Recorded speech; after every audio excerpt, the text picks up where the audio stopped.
تخيل نفسك بعد رمضان والعيد جه، والمفروض تكون إنك فرحان، لكن الفرح ده بيتحول لشعور غريب، وهو شعور بالندم. الشعور ده بيجيلك لأنك مقدرتش تستغل الفرصة اللي كانت متاحة قدامك أفضل استغلال. هو إنك كنت ناوي تتغير، أو كنت ناوي تصلي قيام ليل، أو كنت ناوي تختم القرآن. كل الحاجات دي كنت انت ناوي تعملها، بس ليه كل سنة بتنوي تعمل الحاجة دي ومبتعرفش تحققها؟ ليه كل سنة بنكرر نفس الغلطة ونطلع من رمضان زي ما دخلناه، وأحيانا أسوأ؟ ليه رمضان السنة دي هيكون مختلف عن أي سنة عشتها قبل كده؟ ممكن أقول إن ده رمضان اللي هيغير حياتك كلها بالكامل، مش مجرد شعور لحظي بيمشي بعد ما آخر ليلة في رمضان بتيجي. أنا يوسف عصام، وهدفنا في القناة دي إن إحنا نحقق أهدافنا ونطور من مهاراتنا بأفضل شكل وأسرع وقت ممكن. في الحلقة دي هديك خطة عملية تقدر تبدأها حالا، هتساعدك تعيش رمضان السنة دي بشكل مختلف تماما. غطي كل حاجة من استعداد نفسي لجدول اليوم لخطوات تضمن إنك تبقى في قمة مستواك الفكري والروحي والجسدي. إزاي تخش رمضان وأنت في استعدادك كامل؟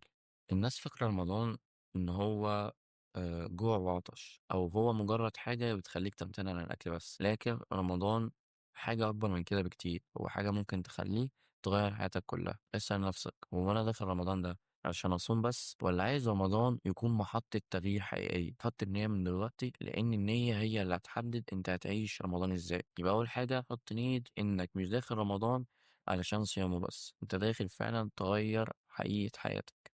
اتنين، فكر في رمضان على إنه ماراثون مش مجرد سباق. مشكلة ناس كتير إنها بتبدأ رمضان بحماس مجنون وفي همة عالية إنها تعمل حاجات كتير، ولكن بعد فترة معينة المستوى بتاع الدوبامين بتاعهم بيقل من حاجة هم كانوا متحمسين لما يعملوها، اللي هم أصلا مش قادرين يكملوها للآخر.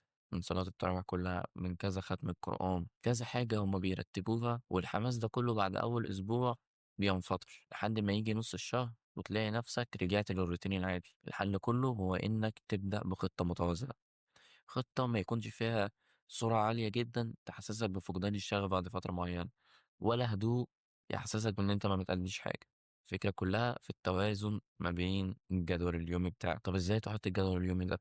استغل كل لحظة في يومك. أول حاجة عشان يبقى جدولك اليومي مظبوط جدا وتكون مستغل كل لحظة فيه، لازم تكون نايم كويس جدا، لأن عدم النوم هيخليك دايخ في يومك ومش فاهم أنت بتعمل إيه. أغلبنا بعد الفطار بيحس بخمول كبير جدا وكسل رهيب.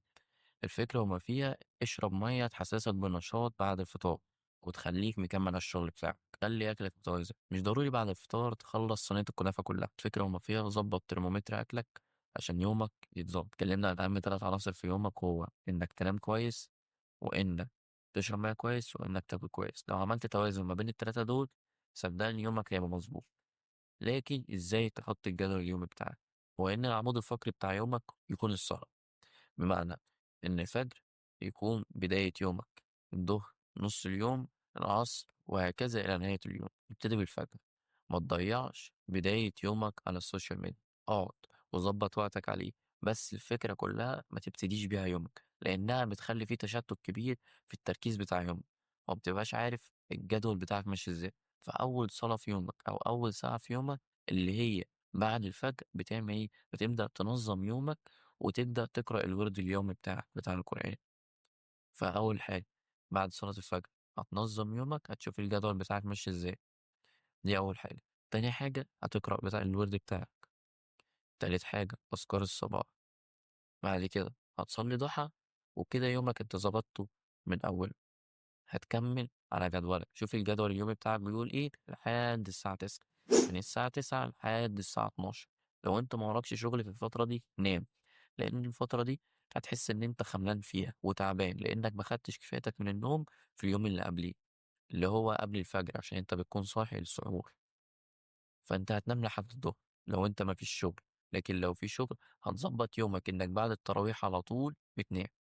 لو أنت نمت على الساعة 9 مثلا، هتصحى الظهر، هتصلي الظهر جماعة، وهتبدأ تنظم يوم شغلك. لو أنت ملتزم بمواعيد شغل تنزل اشتغل. شغال فريلانسر، هتبدأ تنظم يومك بحيث إن أنت تدور على الشغل المتاح ليك وتبدأ تشتغل. لو أنت طالب جامعي، ابدأ دور على الجدول بتاعك وابدأ ذاكر، وشوف إيه الحاجات المهمة اللي عليك وابدأ ذاكر.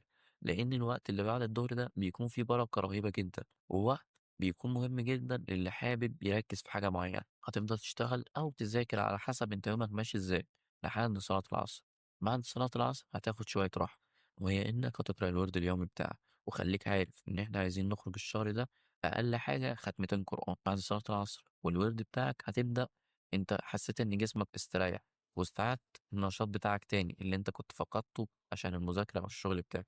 هتبدأ تكمل شغلك لحد قبل المغرب بساعة، تبدأ تروح بيتك وتستعد للفطار، شوية أذكار على شوية قراءة قرآن لحد ما المغرب يأذن، هتفطر وبعد كده هتصلي، وشوف باقي وقت قد إيه بعد صلاة العشا، لأن الوقت ده الناس بتفقده كتير ومبتبقاش واخدة بالها منه.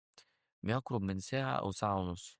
الساعة ونص دي استغلها في حاجة مهمة أو حاجة تقدر تفيد يومك بحيث إنك تكون حاططها في جدولك في أول اليوم، إنك تعمل أي حاجة مهمة تخلي جدولك في إنتاجية، تخلي جدولك في إنتاجية. صلاة العشاء أذنت وتستنى تصلي العشاء وهتبدأ تصلي التراويح.